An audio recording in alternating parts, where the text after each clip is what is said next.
nos hemos enfrentado a innumerables patologías y retos con nuestros pacientes, pero sin ninguna duda, el más duro de todos ellos es el dolor de espalda. Tenía ganas de hacer esta intro. Bienvenidos, bienvenidas a un nuevo vídeo en el que hoy vamos a hablar de los temas más trending topic que tenemos con nuestras consultas a domicilio aquí en Madrid, y siempre que nos preguntáis por Instagram, por Facebook, por las diferentes redes sociales, no hay día que no falle que hablemos de dolor de espalda. Por eso hoy vamos a hablar de 5 causas por las cuales nos puede aparecer ese dolor de espalda. Para empezar, hacer como siempre hincapié, ¿no?, en que el dolor de espalda es uno de los más comunes, también porque somos de las pocas especies que al caminar de pie, al tener esa bipedestación, tenemos que trabajar continuamente nuestra estabilidad contra la gravedad. Pero bueno, centrándonos en el tema de hoy, ¿cuáles son las posibles 5 causas que nos van a dar dolor de espalda? Pues comenzamos con la primera. Como no podía ser de otra forma, vamos a hablar de lesiones. De entre todas las lesiones que puedan englobar el dolor de espalda, vamos a tener de muchos tipos. Musculares, como puede ser una contractura. Puede haber también lesiones articulares, como pueda ser una fisura, una fractura. Puede haber también irritaciones del ligamento por algún tipo de distensión, por alguna lesión del estilo. Pero, ¿qué es lo que sucede cuando nos aparece una lesión? Pues bien, para empezar, por norma general siempre vamos a tener cierto precedente, cierto antecedente. Por ejemplo, si nos ocurre que nuestra lesión se origina porque nos hemos caído, por ejemplo, desde lo alto de una escalera, o porque estábamos en un partido de pádel y justo he tenido un chasquido en un mal movimiento, es algo que generalmente es muy complicado de evitar, porque al final la vida, como sucede con muchas cosas, es riesgo y es incertidumbre. Con todo esto, o sea, ¿qué quiero decir? Que son lesiones que son muy difíciles de prevenir. Cuando aparecen, por ejemplo, es uno de los casos también que solemos tener nosotros, oye, mira, pues es que estaba con mi hijo y tal, y le fui a coger, pum, y me dio un tirón en la espalda. Eso se puede prevenir desde el ejercicio, el fortalecimiento, pero muchas veces no vamos a poder hacer nada para poder evitar ese gesto. Por ejemplo, si me caigo desde lo alto de una escalera, pues no puedo controlar que me caiga o no de esa escalera. Por norma general, ¿cuáles son las lesiones más frecuentes de la espalda? Pues bien, todas aquellas que tengan un componente muscular, un tirón, una pequeña rotura de fibras, una contractura. ¿Por qué? Precisamente porque toda la musculatura extensora de nuestra espalda trabaja 24/7 para evitar que nosotros nos caigamos hacia adelante. Vamos a imaginar que fuéramos como una especie de peonza, y si no tuviéramos esa estabilidad, esa continua contracción, digamos, de los músculos extensores, ¿qué va a pasar? Que nos iríamos hacia adelante con cualquier gesto, con cualquier movimiento. Al final, una de las capacidades fundamentales de los músculos precisamente es la de mantener nuestra postura, y eso es algo fundamental. ¿Qué ocurre? Que por norma general nuestros hábitos de vida tampoco suelen ser los más sanos posibles para esto. Normalmente nuestra musculatura extensora hay, para empezar, digamos, 2 grandes bloques de músculos. Por un lado, los estabilizadores, aquellos que se encargan de evitar que yo me caiga hacia adelante, y por otro lado, los músculos movilizadores. Por ejemplo, si voy a hacer un peso muerto, pues ese cuadrado lumbar, esos paravertebrales van a encargarse de que yo pase de una posición de flexión de 90 grados a una posición de extensión. Por ejemplo, serían músculos movilizadores. Pues ¿qué ocurre? Que por norma general, ¿cómo se encuentran nuestros músculos estabilizadores? Bastante atrofiados. ¿Por qué? Mirad, yo ahora por ejemplo que estoy sentado frente a vosotros delante de la cámara, es verdad que más o menos pues, soy una persona relativamente dinámica, pero ¿qué me pasaría si en vez de estar hablando con vosotros me situara un ordenador delante y estuviera trabajando 8 o 9 horas? Que terminaría de estar así, seguramente hasta en una posición más parecida a esta. Es decir, cuando los músculos estabilizadores no tienen que trabajar porque no tenemos que luchar contra esa gravedad, porque ya estamos sentados, se van atrofiando. Poquito a poco vamos generando como ese efecto submarino, como si nos fuéramos desinflando, y van perdiendo esa fuerza. Vamos a hacer una regla matemática muy sencilla. ¿Cuántas horas nos podemos pasar en el trabajo? 8, 9 horas. Encima le sumamos los trayectos en coche, los trayectos en metro, los trayectos en Renfe, que llego a mi casa, me apetece desconectar y me pongo la tele. Esa musculatura, que generalmente está preparada y pensada para el movimiento, no la vamos a ejercer durante fácil 10 o 12 horas al día. Evidentemente, en casos aislados, ¿no?, como una persona que se dedica al deporte profesional, que hablaríamos de otra circunstancia, ¿no?, o de una persona que trabaje en un almacén o que trabaje cargando peso o cualquier otra historia, ahí estoy hablando de un caso diferente. Pero muchas veces uno de los problemas que generan este tipo de lesiones musculares es la atrofia. También, por otro lado, como os decía, hay una serie de lesiones inevitables como son las fracturas, las fisuras, que evidentemente vamos a hacer nuestro pequeño momento disclaimer. Lo más idóneo cuando tenemos alguno de estos golpes o caídas, vamos a derivar primero siempre al médico para descartar cuál es el nivel de gravedad de nuestra lesión. No obstante, como os decía, ¿podemos tratar una fisura vertebral? Por supuesto, sin ningún problema. ¿Podemos tratar una fractura una vez que hemos pasado ese proceso de hospitalización, traumatólogo, si ha hecho falta poner una placa metálica o no? Vamos a poder empezar a trabajar nosotros prácticamente sin ningún problema. Con esto cerramos la causa, digamos, número 1, que son las lesiones. Vamos a pasar a la causa número 2. Como causa número 2, hemos querido aislar precisamente una de las lesiones más comunes para dedicarle también unos minutillos a hablar de las hernias discales. ¿Por qué las hernias discales? Es una lesión que afecta mucho en la espalda. Aunque ya hemos hablado de ello en otros vídeos, como por ejemplo este, que vamos a dejar por aquí, vamos a empezar haciendo ese recuerdo anatómico de qué son los discos intervertebrales. Entre vértebra y vértebra tenemos siempre esos pequeños discos que van a actuar como amortiguador. ¿Qué ocurre? Que ese disco se compone de dos partes principalmente. Por un lado, el núcleo pulposo, esa gelatina que tiene en la parte central, y por la cara más externa, toda esa serie de anillos fibrosos. Con el paso del tiempo, ese núcleo pulposo, esa gelatina, va erosionando los diferentes anillos hasta que finalmente se sale, bien sea o chocando contra el propio hueso o bien presionando en la zona del ganglio dorsal, que nos puede producir esa serie de síntomas neuropáticos, esa serie de síntomas más nerviosos. ¿Por qué las hernias discales son tan problemáticas? Retomando un poco lo que veníamos hablando de la causa número 1 de esas posibles lesiones, los discos intervertebrales actúan como estructura pasiva para sostener el peso de mi cuerpo. Y esto, hago un poco pequeño adelanto, ¿no?, de lo que tenemos un pelín más adelante, pero también vamos a hablar de, por ejemplo, el sobrepeso, cómo puede influir. Seguimos con las hernias. Os hablaba de que esa estructura actúa como amortiguador pasivo para soportar pues, todo el peso que tenemos en nuestra columna. ¿Qué ocurre? Que si lo asociamos además a esa atrofia de los músculos paravertebrales, si no tengo una musculatura que me proteja, digamos, ¿no?, de ese peso, que actúe como ancla de ese peso, que va a ocurrir, que lo voy a llevar todo a mis discos intervertebrales. Y eso sin hablar de las famosas malas posturas, de los gestos lesivos como puedan ser las torsiones, todo eso al final termina influyendo. Conclusión, que ese disco, que a lo mejor a partir de los 20 años ya puede tener efectos un poco más degenerativos, pues va a terminar causándonos esa sintomatología. ¿Esto es malo? No siempre, porque además hay que tener en cuenta que un alto porcentaje de las hernias, por encima del 60%, se terminan reabsorbiendo. Esto es muy interesante porque retomamos, ¿no?, conversaciones que teníamos en otro de los vídeos del canal. Si un paciente me dice, oye mira Dani, que es que no puedo hacer esto porque me diagnosticaron una hernia hace 8 años y no me da síntomas, no me da problema, no me he vuelto a hacer ningún otro tipo de prueba, a lo mejor hay que empezar a valorar que esa hernia ha ido desapareciendo con el paso del tiempo. Pero bueno, así, grosso modo, ¿qué podemos hacer si nuestro disco intervertebral nos genera esa patología, ¿no?, esa famosa hernia o esa protusión? Siempre, top número 1, vamos al médico, hacemos las pruebas correspondientes, valoramos en caso de que haya que operar o no, porque sabéis que hay muchos tipos de hernias, estructuradas, con afectación lateral, con afectación central. Hay muchos tipos de ellas, pero primero vamos a hacer ese descarte médico y a partir de ahí, si para mí es una hernia que no me genera síntomas de dolor nervioso, una ciática fuerte, una cervicalgia fuerte, ¿vamos a poder empezar a trabajar nuestra musculatura?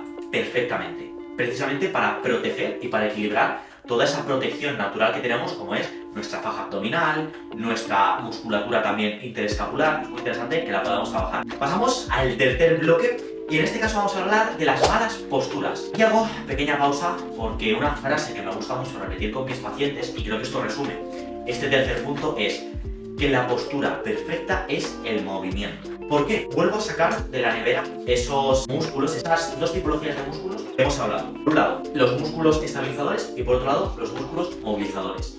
Si yo me paso mucho tiempo en una determinada postura, aunque sea la postura perfecta, o sea, yo puedo estar correctamente alineado, puedo tener mi vista ideal, mi columna lumbar en una posición óptima, pero si eso lo mantengo durante el tiempo, mi músculo continuamente va a empezar a generar colágeno, que es una sustancia un poquito más rígida que la elastina, que es la que se encarga de hacer ese efecto de muelle. ¿Y qué va a ocurrir? Que directamente es como si me empezara a petrificar en esa postura. Es muy habitual. Por ejemplo, ¿no?, voy a sacar aquí un taxista que se dedica a pasar muchas horas sentado, que cuando sale del coche, ¿cuál suele ser su sensación?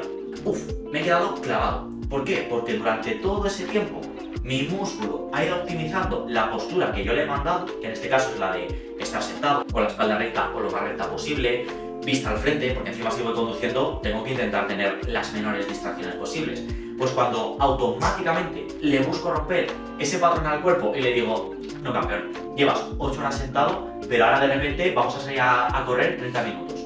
Pues hombre, hay un proceso de adaptación que es importante pasar de una postura estática a una postura un poquito más dinámica. Es más, el cuerpo se adapta mejor a, por ejemplo, si estoy corriendo, si estoy haciendo una marcha, a que de repente pues suba escaleras o haga otro tipo de ejercicio como puedan ser dominadas o como puedan ser flexiones. ¿Por qué? Porque ya tengo el músculo con esa inercia de me estoy moviendo, me estoy moviendo, me estoy moviendo, y entonces es mucho más común, digamos, y que me genere un poquito menos de lesión. Ahora, si queremos hablar de cuáles serían las posturas más correctas, partiendo de la base que tenéis la respuesta, creo que no podéis ser más contundente con eso, pero ¿cuáles serían las posturas más óptimas? Lo primero, hay que intentar siempre, vamos a partir de columna cervical a columna lumbar. Intentar tener los oídos alineados con los hombros. ¿Esto qué quiere decir? Tengo que evitar tener la cabeza muy adelantada o incluso muy atrasada. Si tengo la cabeza muy adelantada, suele ser, por ejemplo, un síntoma común de problemas de vista. Esto incluso se lleva a estudiar, ¿no?, en chavales adolescentes que cursaban con dolor cervical y al final un paciente con 15, 16 años, es raro, ¿no?, que pueda tener esos síntomas cuando generalmente se supone que su musculatura debería estar lo mejor posible, ¿no?, que no ha tenido tiempo para desencadenar esa patología. Pues se estudió en Estados Unidos que cursaban con dolores cervicales, sobre todo cuando estaban de la mitad de la clase para atrás y tenían ciertos problemas de vista. Empezaban a desarrollar alguna hipermetropía, una miopía, algún astigmatismo, precisamente porque para poder ver la pizarra terminaban anteproyectando su cabeza. Para ello, lo dicho, algo también muy común del pilates, orejas alineadas con los hombros todo lo que pueda. Para mi columna dorsal, para el bloque que se ubica aproximadamente entre la clavícula y la parte baja de las costillas. Aquí tengo que intentar siempre pensar como si tuviera una corbata de 20 kilos. ¿Por qué? Porque si yo hago esto y mi corbata cede hacia adelante, me va a terminar arrastrando. Sin embargo, si yo mantengo mis escápulas un poquito más juntas, intento generar esa pequeña rotación externa de los hombros, ¿qué va a ocurrir? Que esa corbata va a estar perfectamente alineada con el suelo y me va a costar menos poder trabajar, me va a costar menos poder llevarla a cuestas. ¿Vale? Os pongo 20 kilos porque creo que el gráfico me da lo mismo si son 50, 60 o 70, pero creo que es algo que se entiende bastante bien. Si yo tiendo a hacer esto y mi péndulo, mi corbata, tira hacia abajo, va a terminar al final, digamos, arrastrando todo mi cuerpo. Esto, evidentemente, no quiere tampoco tener en cuenta, por ejemplo, una hipercifosis. Hay pacientes que la tienen por norma general estructurada. Vamos a intentar no generalizar al 100% porque siempre va a haber diferentes perfiles que se salgan de la norma, o incluso pacientes que a lo mejor cursen con un pectus excavatum o un pectus recurvatum. Si queréis, os dejo por aquí un par de imágenes para que veáis cómo sería este tipo de perfiles, pero salvo casos aislados, si no tenemos ninguna patología asociada ni nada de eso, es un poco donde nos meteremos en el cuarto punto. Contar siempre con que nuestra columna dorsal tiene que soportar esa corbata de 20 kilos. Y por último, nuestra columna lumbar. Aquí hay dos grandes gestos, dos grandes movimientos que siempre me gusta tener con mis pacientes. La anteversión, que sería ese culo pollo, y la retroversión, que sería el culo escurrido. ¿Dónde está el término medio? Como dirá Aristóteles, en el centro, ¿vale? Intentar ni tener mucho culo pollo, mucho anteversión, pondremos también una imagen por aquí, ni tener tampoco una retroversión bastante marcada, como puede ser este ejemplo que ponemos por aquí. Simplemente con que tengamos nuestra columna alineada respetando esas curvaturas que tenemos en la vista lateral, vamos a más o menos tener lo más óptimo posible. Y encima somos capaces de romper ese patrón estático, somos unos pacientes de 10. Pasamos al cuarto punto y aquí vamos a trabajar, como veníamos también comentando, esas enfermedades degenerativas. Aquí hay muchas lesiones que bien sean por el paso del tiempo o simplemente porque hemos tenido algún antecedente puntual y nos afecta en un momento concreto. Podemos hablar de artritis, podemos hablar de artrosis, podemos hablar de osteoartritis, podemos hablar de osteoporosis, podemos hablar, por ejemplo, que tengo también por aquí apuntado, de espondilitis anquilosante. Todas estas series de enfermedades degenerativas, al final vamos a también tener en cuenta que va a ser un proceso mucho más dilatado en el tiempo. Por ejemplo, si debutamos con una artrosis, la artrosis es un proceso degenerativo. Es decir, ya no vamos a recuperar ese cartílago, ese colágeno, porque sinceramente no es posible, por lo menos a día de hoy. Por cuando estoy viendo el vídeo, la ciencia ha avanzado, se ha sacado un fármaco de ello y se puede trabajar. ¿Qué es lo que podemos hacer si nos ocurre alguno de estos casos? Por ejemplo, si fuese una espondilitis anquilosante, lo ideal siempre es que podamos tener cierto tratamiento recurrente en fisio, bien sea con nosotros o con nuestro fisio de confianza, me da igual si... Vale, chicos, retomamos. Estamos hablando de esas enfermedades degenerativas que pueden producirnos ese dolor de espalda y hablábamos, ¿no?, de que hay muchas que lo más óptimo es que podáis trabajar con un profesional de vuestra zona. Y también, sobre todo, muy importante, volver a recalcar ese aspecto de fortalecer la musculatura que protege a esas zonas para intentar evitar siempre, pues, acolchar, ¿no?, amortiguar el propio peso de nuestro cuerpo. Ahora sí, con esto pasamos a la causa número 5 de la que vamos a hablar hoy. Es verdad que puede ser incluso una causa un tanto polémica, pero vamos a hablar del sobrepeso. Por dos motivos, principalmente. Esto, evidentemente, habrá gente que se lo pueda llevar más al terreno personal, gente que menos, pero ¿cuáles son las cuestiones?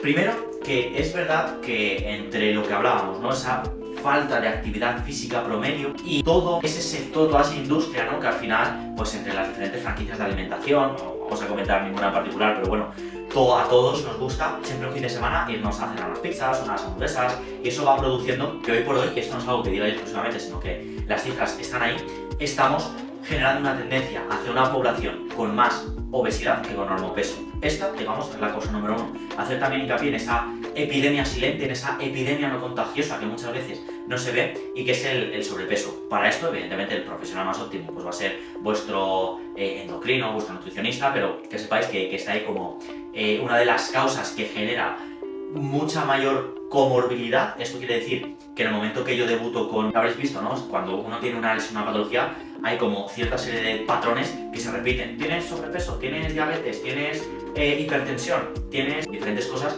que suelen ir asociadas a otras muchas patologías. ¿Eres fumador, no eres fumador? Por ejemplo. El caso es, en nuestro caso, vamos a centrarnos en la parte de sobrepeso como un elemento que va a generar ese exceso de presión en nuestra columna. Si sumamos todo lo que venimos hablando de esa falta de tono muscular en nuestros músculos estabilizadores y ese exceso de peso, ¿qué va a ocurrir?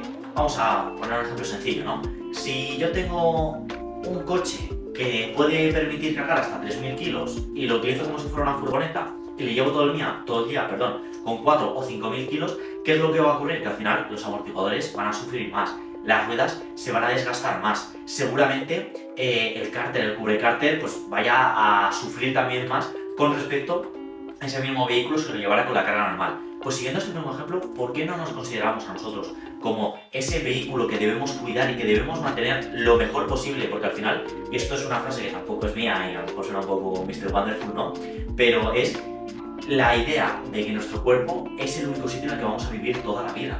Ya podemos cambiarnos de piso, podemos mudarnos de ciudad, podemos irnos incluso del país, pero nadie nos va a cambiar el cuerpo o nos va a sacar de uno para meternos en otro. Lo podemos modificar y nosotros tenemos ese derecho de poder trabajarlo a diario. Así que, como quinto elemento, es también uno fundamental, no podemos obviarlo, ¿vale? Y esto sí que puede resultar controvertido, como os decía, porque va a chocar con muchas de las cosas con las que convivimos en nuestro día a día, pero es importante. Y ahora, para terminar, vamos a hacer ese repaso de estas 5 causas. Vamos a tener por un lado lesiones previas, como pueden ser caídas, fracturas, fisuras, tirones, contracturas. Vamos a tener también las hernias discales como una causa fundamental porque es un patrón que se repite muy habitualmente. Vamos a hablar también de esas malas posturas, entendiendo que la mejor postura siempre va a ser el movimiento. Vamos a poder tener en cuenta esas enfermedades degenerativas sobre las que muchas veces pues no vamos a tener un remedio a corto plazo. Siempre vamos a tener que tener una evolución, una gestión del tratamiento lo más adecuada posible para esas artrosis, artritis, epicondilitis, epicondilitis no, madre mía, ya os estaba adelantando otros vídeos, espondiloartritis, hay un montón de ellas que son importantes. Y por último, el sobrepeso. Algo por mi parte, nada más. Espero que os haya gustado este vídeo. Acordaros de suscribiros si no lo habéis hecho todavía y descargaros la aplicación de actividad y ejercicios en casa, que vais a tener también en el link de la bio. Y nos vemos en próximos vídeos. Un abrazo fuerte. Chao.